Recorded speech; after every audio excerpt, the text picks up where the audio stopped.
Right then, apologies for being a bit croaky because I've been full of a virus of some description over the last few days, and it really has floored me. We're at the beginning of April and we're on a very, very special lake in Norfolk which is called Spitfire Pool. Now I've had this particular week booked for probably about 6 to 7 months now. I've actually got 2 weeks booked. I've got one this week and then I've got the week off, and then I'm back again the week after that. But it's a very, very special water, this place, and it's owned by a really well-known carp angler by the name of Rich Wilby, and there's some really, really terrific carp in here. There's only about 15 fish in here, topped by 2 commons which are both over the sort of 45-46 pound barrier, including one which has made 50 pounds, known as the wood common. Now that particular carp, it normally does get caught back end of March, but it hasn't been caught, fortunately for me, during the first 2 weeks of the season on here. So you know, things are looking pretty good for me.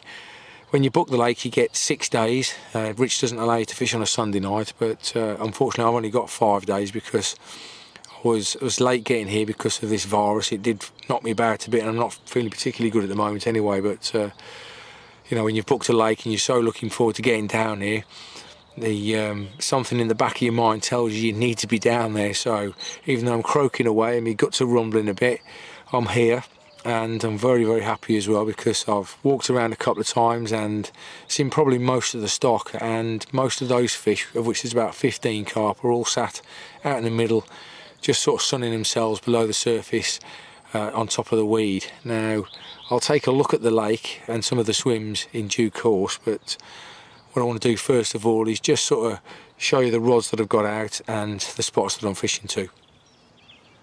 Now the first 2 rods which are out in front of the swim here, I've got the right hand rod really close in. There's a lovely clear strip between 2 really thick weed beds that's probably about 5 or 10 yards out, and that drops into about 5 foot of water, and I've seen 1 or 2 fish cruising around that area. So you know, the conditions at the moment aren't really good for spotting carp, but when I got here there was no wind on the surface, and it was a lot warmer than what it is now.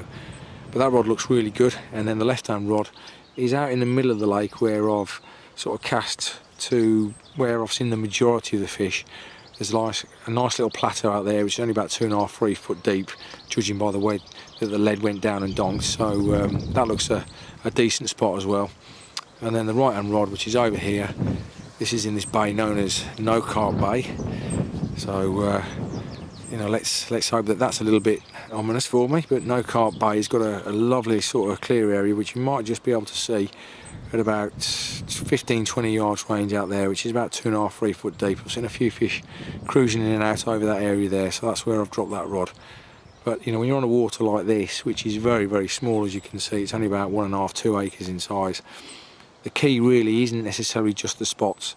The key is to keep quiet, which is why I've booked it exclusively for me. You know, the more lines you get on the water, the more pressure there is, the more the carp go on guard. So I'm just sort of sitting back. I've donked them out first, second cast. Not really done a great deal, and as you can see here, I've put the bivvy right back from the water's edge.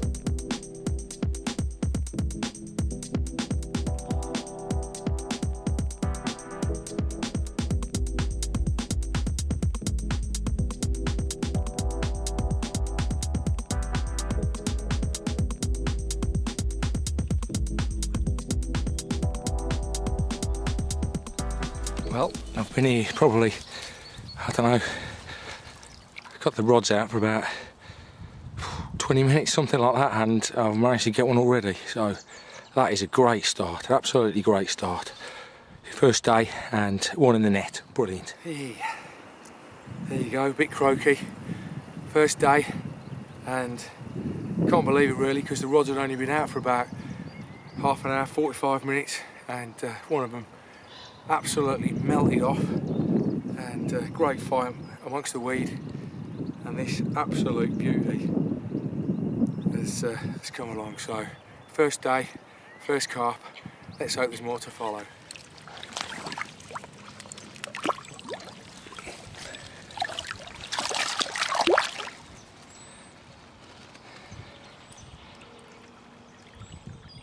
Right, we're on day 3 then, and I've not caught anything since that first day, that first hour. And actually I've not really seen many fish since then either. It's almost like that they know that I'm here now, and those 48 hours prior to me getting here, they were a little bit sort of aware that there was nobody here, so they were showing themselves a little bit more. But now they know I'm here, it's gone a little bit quieter, so I'm remaining optimistic for the rest of the trip. But if I can manage just one more fish before I leave, then I'll be really, really happy. I have seen 1 or 2 little ones in No Carp Corner, which is this bay to the right here, and I've also seen a couple of fish over towards that far corner over there, especially first thing in the morning. You tend to see them going in there when the sun comes up. But I've just put the rods out, and I'm hoping that they're going to move into this weed where I've got my rods at some stage during the next couple of hours, because the best time on the lake is apparently up to about 1 o'clock in the afternoon. So, you know, we've got a chance between now and then. It's about 10 o'clock in the morning now, so I'm hoping that something's going to start showing in this weed. But I tell you what, for a small water that's only just over an acre in size, these carp really do know how to hide away, because you can walk around here 10 or 15 times and not see anything. And so far, in the 2 days that I've been here, I've not even seen either of the 2 big ones. Potentially I might have seen the long common cruising on the first day that I got here, but I haven't seen the wood common at all. So, you know, for such a small water that's quite shallow, I am surprised about that. But hey ho, that's fishing. I'm optimistic for the rest of the trip, so we'll see where we get from here. Right, I've moved to the opposite bank now, and the reason for that is it was pretty obvious to me that since I caught that fish on the first day, the fish really weren't going in front of where I was. They were mainly pushed towards this side of the lake, and especially around the back of this island here, which is what's just in front of you. So I've come over here and I've staggered the rods about. I've got 3 rods in 3 different spots. Got one here in front of me here, one just to the left, and one just to the right as well. And the beauty about this lake is that you can get to the rods all pretty quickly, even though you're fishing separate swims. So, you know, all the rods are in safe areas. They're not going to sort of get caught up in stuff, and, you know, I can get to them all quickly as well. So, you know, I am pretty confident that this is the right decision to do, because although this is a small lake, it is apparent that they are very aware of what pressure is. So I'm keeping well back from the water's edge, and, you know, they were congregating around this area and not really going out too far from it either. So I think they were probably aware that there was no lines in this area. So that's the reason why I've come over here, and hopefully it's going to pay off. And I have seen the big one around here a couple of times yesterday as well. So, you know, he's not going too far off this side of the lake either. He's not really venturing over to the middle part or even to the opposite side. So there's a chance of me catching him as well. So, but at the moment I'm really sort of not really fussed what I catch. I'd just like to get another one before the end of the week, because I've only got 2 nights left now. So it's getting a little bit tight, but I did set myself a little bit of a target of 2 fish this week. So fingers crossed, this might work for me. But you know, I'm certainly going to stick with it until the end of the trip if nothing comes my way. There's my home for the week then. That's the T1, and I'm not really sure whether I should let you have a look inside it, because it probably looks like a bomb's hit it compared to a lot of the tackle tarts that are out there, but that's me. Got the SS3 wide boy in there. I've got just a smaller chair on top of there, which I'm sort of using as a bit of a backrest. Got loads of luggage in here. Big tackle box down there. And I've even got, believe it or not, a big leisure battery in here today. And that's just because I'm here for a week really, and I've got it to charge my DVD, my phone and all that kind of stuff. Sports drink down there. Right, yeah, a bit of reading material, there you go.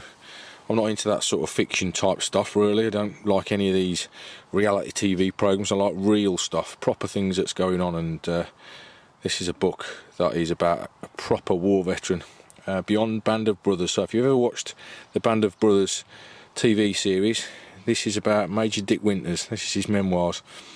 So proper reading material. I'm about halfway through it at the moment, but yeah, that's the bivvy. A bit of a mess. Some old running trainers down there as well, which I use for sort of slipping into at night if I get a take. But you know, fortunately at the moment this lake's not really productive at night. It's mainly a day water. But yeah, a bit of a bomb sighting there, but I'm comfortable and I'm happy. And as I say, some tackle tarts, I'll probably look at that and think, God, Crowy, what a noddy. But what matters really most is the rod's being on the right place, not what you look like. So there you go, that's Crowy's bomb shelter at the moment. Typically of me, I only lasted a couple of nights in that swim that I was not going to move out of. I ended up coming round to this far side of the lake and having a look this morning, reeled in and went for a run, and there was quite a lot of fish in No Carp Bay, probably half a dozen or so. So when you end up with that amount of fish in there, when there's only 14 in the lake, it probably makes sense to move swim. So that's what I've done. I've moved around here and I've only dotted 2 rods out because I don't want to sort of make too much disturbance because they're actually there in front of me. So I sort of just dotted 2 out. I might put the 3rd one out a bit later on, but it's early days at the moment. It's only sort of 10 o'clock in the morning, so you know, by sort of 2-3 o'clock I'll see what the state of play is like and possibly put a 3rd one out. But it looks set to be a nice day anyway, and all being well, we might see some action this afternoon.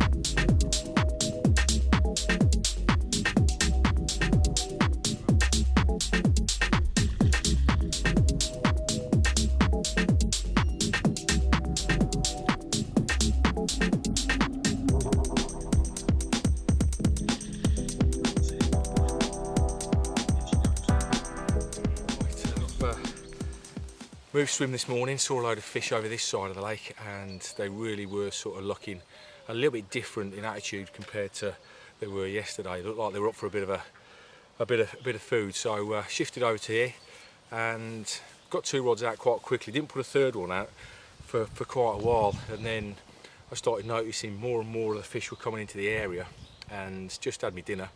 Just put me dinner on, I should say, and literally just before I put me dinner on, I redid the 3rd rod, just plonked it out on a single hook bait, single key cray, out to this lovely clear area. It's only about 2 foot deep, I reckon. And literally Rich has just come round and said, how's it looking? And I said, well, I've not had anything yet, but it's looking, you know, pretty good. And he said, it looks like it could do a bite in a minute. And literally about 2 or 3 minutes later, the rod that I'd just done just tightened up, and we got this one on the end, which is a fish known as is it the Italian, Rich? Yeah. Fish known as the Italian at 32.5. So happy days. There we go. Just letting the Italian go then. Hope we get another chance this week. Thanks for the memories. Great. Awesome, thanks for your help, Rich. This is the rig that I've been using whilst I've been down on Spitfire then, and it's pretty simple. We've got a 15 pound decam straight through, and we've got a lead clip with a 1.5 ounce lead on there. Then the hook link, as you can see, is quite short. It's around about 6 to 8 inches long, and that is missing link, which I've stripped the outer coating off, so we're just left with the braid. And then we've got a size 5 fang twister, knotless knotted with a liner, and then on the end we've just got a 16mm key cray. So it's dead simple and it's dead effective. Sunday morning then, and we're almost on pack up time. We've got about 2 hours left before the rods need to be reeled in. But it's been pretty hard going this week. The weather's been against me more than anything, I think. We've had a couple of hard frosts, and you know, daytime temperatures haven't really gone above double figures at all. So you know, it's pretty obvious to me that when the sun does come out on this venue, so do the carp, because that's the day when I caught fish on both occasions. So if we had a bit more sun, I'm pretty sure we might have seen another fish on the bank. But I've really enjoyed it. It's a lovely spot down here, and I can't wait to get back down here again next year. So thanks for watching, and have yourselves a great 2017 wherever you're fishing.